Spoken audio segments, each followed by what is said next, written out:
উজনিৰ পিছতে কিন্তু আচলতে নামনি অসমতো বলিয়া বানে কিন্তু ৰৈছে এক সংহাৰী ৰূপ আৰু মই যিহেতু বৰ্তমান উপস্থিত আছোঁ এয়া হৈছে পৰ্বতঝৰাত আচলতে ছমাহ ক'ব লাগিব যে পৰ্বতঝৰাত যি আচলতে দেৱীতলা কাজিগাঁও এইফালে যি অঞ্চলসমূহ আছে 10টাকৈ গাঁও আছে এয়া কিন্তু ছমাহত আচলতে পানীৰ তলত বুৰ যাই থাকে মই যিহেতু এই ঠাইখনত উপস্থিত আছোঁ এয়া হৈছে লালঘাটৰ পৰা যি দেৱীতলা যোৱা যি সংযোগী পথ এই পথত উপস্থিত আছোঁ আৰু ইয়াত কিন্তু আচলতে মোৰ সতীটো দেখাব যে মেটেকাৰে কিন্তু ভৰি পৰিছে আচলতে আৰু এই মেটেকা থকাৰ কাৰণে স্কুলীয়া যিসকল ছাত্ৰ ছাত্ৰী আছে তেওঁলোকে কিন্তু বিদ্যালয়লৈ যাব নোৱাৰে আৰু এই গাঁওখনত আচলতে ক'ব লাগিব যে প্ৰায় 3ৰ পৰা 4টাকৈ বিদ্যালয় আচলতে ইতিমধ্যে পানীৰ তলত বুৰ গৈছে আৰু ফলত যি ছাত্ৰ ছাত্ৰী আছে কণ ছাত্ৰ ছাত্ৰী আছে তেওঁলোকে কিন্তু আচলতে বিদ্যালয়লৈ যাব পৰা নাই আৰু এই যি গাঁৱৰ যি সাধাৰণ ৰাইজ আছে তেওঁলোকে অহা যোৱাৰ ক্ষেত্ৰতে কিন্তু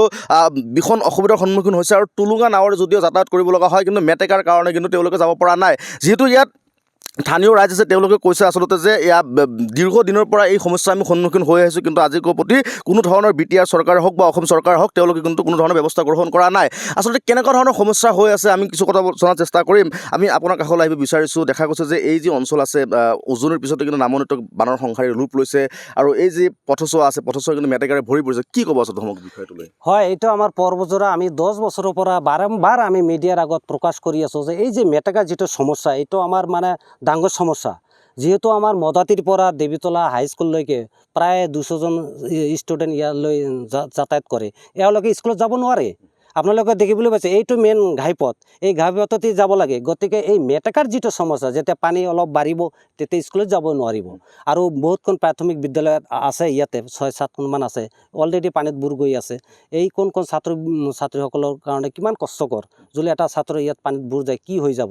গতিকে অসম চৰকাৰ আৰু BTR প্ৰশাসনক আমি অনুৰোধ জনাইছোঁ এই মেটেকাৰ সমস্যাটো আমাৰ অঞ্চলত দূৰ কৰি দিয়ক কাৰণ দুটা VGDC ইয়াত লগ্ন হৈ আছে দেৱীতলা আৰু মদাতি এইটো মেইন ৰাস্তাটো যদি ওখ হ'লেহেঁতেন বহুত উপকাৰ হ'লে হয় কিন্তু আমাৰ গাঁৱত বহুতো আপোনালোকে দেখিব পাৰিব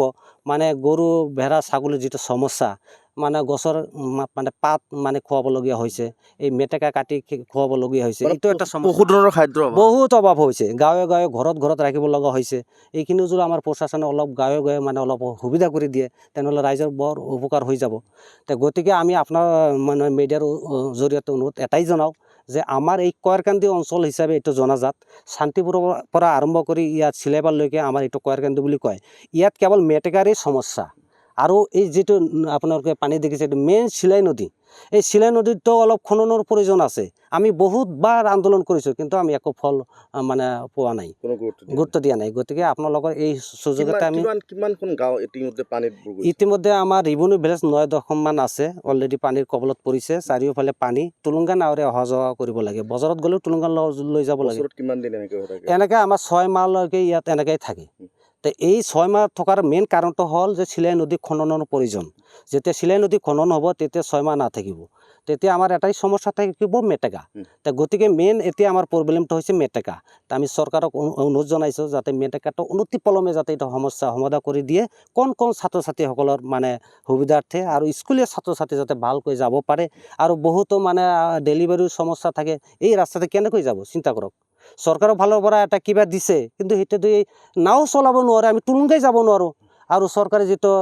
ভাল এটা কি কৰি দিছে কিন্তু এইটো মেটেকাৰ কাৰণে যাব নোৱাৰে গতিকে আমাৰ মানে এইটোই দাবী এই অঞ্চলৰ ৰাইজ হিচাপে আমি এটাই দাবী জনাইছোঁ যে আপোনালোকে যেনেকৈ হওক আমাৰ মেটেকাৰ সমস্যাটো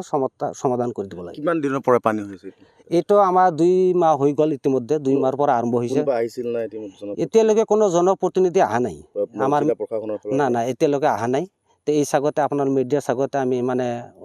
মানে প্ৰশাসনক অনুৰোধ জনাইছোঁ আপোনালোকে অলপ মানে যাতে আমাৰ সমস্যাটো সমাধান কৰি দিয়ে নিশ্চিতভাৱে ডাঙৰ কথা কৈছে যে 2 মাহৰ পৰা যিহেতু এই অঞ্চলখন যিহেতু 10টাকৈ গাঁও আচলতে পানীত প্লাবিত হৈ আছে তৎসত্ত্বেও কিন্তু কোনো ধৰণৰ জিলা প্ৰশাসনে হওক বা মহকুমা প্ৰশাসনে হওক বা ইয়াত যি স্থানীয় যিসকল প্ৰতিনিধি আছে তেওঁলোকে কোনো ধৰণৰ খা খবৰ লোৱা নাই এতিয়া কথাটো হৈছে যে এই সমস্যা কেতিয়ালৈকে সমাধান হ'ব যিহেতু বছৰ ধৰি তেওঁলোকে এই আচলতে বানৰ কবলত পৰিছে বা বানত থাকে তেওঁলোকে 6 মাহ আচলতে বানৰ তলত থাকে তাৰ পিছতো কিন্তু কোনো ধৰণৰ ব্যৱস্থা গ্ৰহণ কৰা নাই লক্ষণীয় বিষয়টো হ'ব যে বাতৰি সম্প্ৰচাৰ হোৱাৰ পিছত এই যে কোকৰাঝাৰ জিলা প্ৰশাসনে কেনেকুৱা ধৰণৰ ব্যৱস্থা গ্ৰহণ কৰে সেয়া কিন্তু হ'ব লক্ষণীয়